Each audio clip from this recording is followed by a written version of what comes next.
Hello everyone! In this video, I'm going to show you how to get QR code on Vinted. First, open your web browser and go to the Vinted website.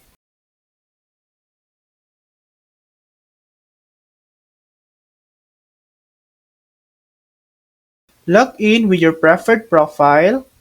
From the home page, go to the top right corner and click your profile picture. Select My Orders from the drop-down menu. Note, if you haven't sold anything yet, this page will be empty. If you have an item that's been sold, it will appear here. Find the item, click on the three dots icon on the right-hand side. From the drop-down menu, select Generate QR Code. A new window will pop up showing your QR code for that specific item. And that's it. That's how to get QR code on Vinted. Thanks for watching! If this video helped you, please like and subscribe for more helpful tutorials.